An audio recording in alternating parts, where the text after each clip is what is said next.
Arrest করাই হইবে, arrest করাই স্টাফ কোয়ার্টারের সেক্রেটারি পাস করতে পারছে না 2018 সালে। আর এরা এখন তো আর কোনো কথা হই নাই, শিলমাইরা যখন পাস করতে পারে না তার পাস করার কোনো সুযোগ আছে? আমরা একজন এমপি সাহেব আছেন মাশাআল্লাহ, কেন কয়েকবারে আমরা একটু অর্ডার মর্ডার দিলে পরে এরা উনার মতো মতো করে হাস করে। আর রাজাকারের যে একটা ভূমিকা আছে না, এরা খালি রাজাকারের ভূমিকা পালন করে। আর বাবা তোমরা দেখতে যে তোমরা রাস্তা দেখার লেগে হবে না, ই এলাকার রাস্তা কেন লেগে হবে না, ই এলাকার ডিম কেন লেগে হবে না, তোমরা দেখতে ইটা তোমরা খালি দেখো যে ডিম ফিরলুক ধরে ফেলে ধরা নেই এমপি সাহেব হইয়া দিছে আর তোমরা এইভাবে কাজ করছো। কিন্তু আমরা প্রত্যাশা করি না, আমরা পারতাম। আজকে কিন্তু আমরা হাতের ভিতর দিয়ে অনেক সুযোগ ছিল, যারা আমরা 17টা বছর মামলা মুকদ্দমা দিয়া আমার 27টা মামলার আসামি তুরাবুরিয়া, আমি তুরাবুরি 27টা মামলার আসামি হয়েছি।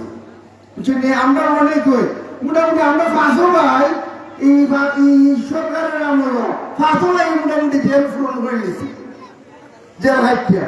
বুঝলি আর কোন ভাই কতদিন যে জেল হাট শুরু করবে তার কিতাব হইতাম, এটা তো আর হওয়ার বাকি না, এটা আপনারা সবাই জানেন।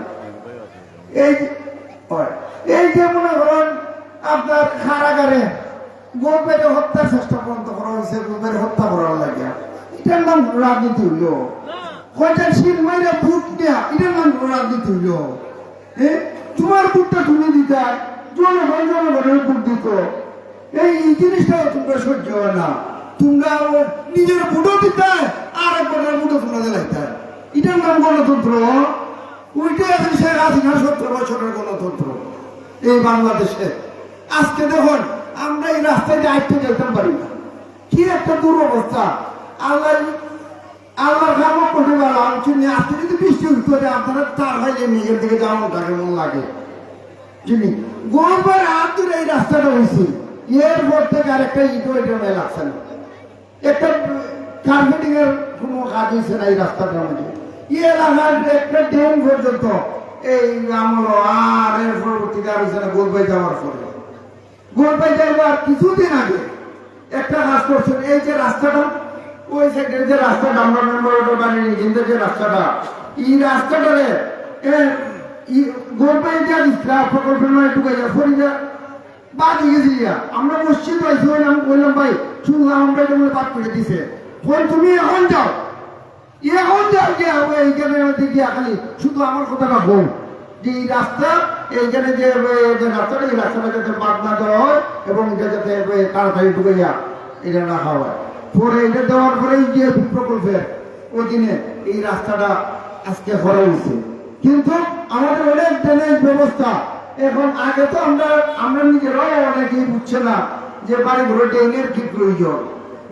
এখন টাকা তখন আমরাও হারে হারে যে ড্রেনের কি প্রয়োজন। তো যাই হোক আমি আশা করবো যে গোলবাই যদি আগামীতে আপনারা এমপি বানায়, আমরা কিন্তু খাম একটাই কি হইব, খামটা কোনটা জানেননি? ইলেকশন আপনারা ভোট দেয়, দানের শিখে ভোট দেয়া গোলবাইরা যদি আপনারা এমপি বানায় তাহলে আমরা একটা মন্ত্রী পাইব, তাহলে আমরা একটা মন্ত্রী সামইতেছে না। আর গোলবাই মন্ত্রী হওয়া মানে হবিগঞ্জের চেহারা পাল্টে যাবে ইনশাআল্লাহ। পৌরসভায় কাজ করে উনি দেখাইছেন না, কাজ করে কিন্তু গোলবাই দেখাই দিচ্ছেন যে কাজ কারে হয়। এটা শিক্ষা উচিত ছিল, 17 বছরের কিছু শিখছেও না, এটা কিছু করছেও না, খালি খালি ফকেট বাড়ি করন, ফকেট বরণ, যিনি মানুষের টেকানো এগুলোই আসলো এরা মূল কাজ। আর আমরা এখানে খালি ওয়ারানি করা, গুম করা, খুন করা, মানুষের কিন্তু অত্যাচার নির্যাতন করা, এগুলোই ছিল এদের মূল কাজ। তো যাই হোক আমি কথা বেশি লম্বা আমি করতে চাই না। আপনারা আজকে এখানে সবাই সমবেত হয়েছেন, আমি সবাই আহ্বান জানাইব যে আগামী দিনে আমাদের যে স্টাফ কোয়ার্টারের সেন্টার অতীতে যেভাবে আমরা বাস করছি এখন কিন্তু এবারও বাস করলে আমরা রইব, এবারও বাস করলে আমরা রইব নি। এখন বাসের ব্যবধান থাকবে অনেক বেশি থাকতে পারবে নি।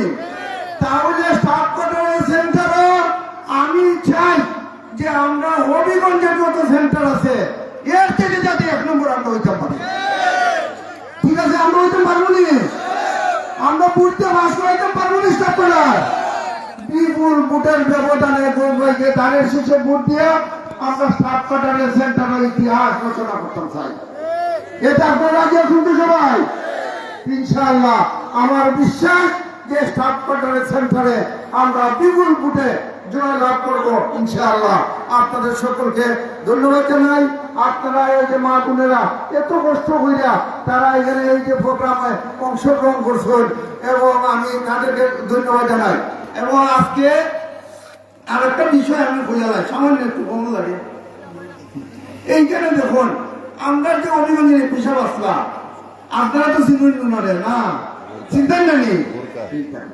আচ্ছা দেখুন তাই যেমন কতগুলো কাজ করছুন, কাজের কারণে এইবার যে তাই বাসার থেকে বাড়ি হয়ে গেছুন, আপনারা জানেন এখানে বাড়ি গেছুন, কেউ জানেননি?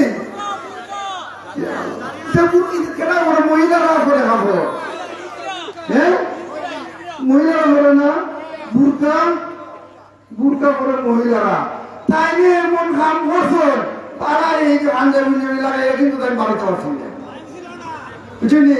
তাই নিয়ে বোরপুর কামড়ে তাই বাসাতে বারণ আছে। এত উন্নয়ন করলাম, মানুষের এত উপকার করলাম, বুরুন তো বাসার মাঝে কিতা অবস্থা, বাজার মধ্যে কিন্তু অবস্থা।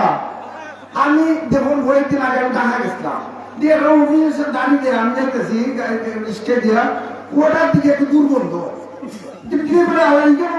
বাথরুম বুঝতে না এত দুর্গন্ধ এটা আওয়ামী লীগের অফিসের প্রস্তাব করতে করতে কি এমন অবস্থা, এটা খালি সাইডে দুর্গন্ধ কিছু নিতে তাই না, বাসা তো এই অবস্থা ধরছে। তো যাই হোক গোলপাইয়ের মতো মতে আজকে হবিগঞ্জে অনেকেই রক্ষা পাইছে, হবিগঞ্জে অনেকেই রক্ষা পাইছে। আজকে আমরা এত নির্যাতনের শিকার হয়েছি, আমার অনেকের নেতার তারা জেলের মধ্যে থাকছে, তারা বাবা মারা গেছে জেলে থাকা অবস্থায়, কিন্তু তারা তাদের বাবার জানাজাটুকু করতে পারছে না জেলের মধ্যে। এত নির্যাতন তারা করছে, মাটিতে গাড়িতে ঘাস করে খায়, দিন আনে দিন খায়, তাও তারা সহ্য হয়েছে না, তারপরে এই যেতে গেছে তারা জেলের মধ্যে।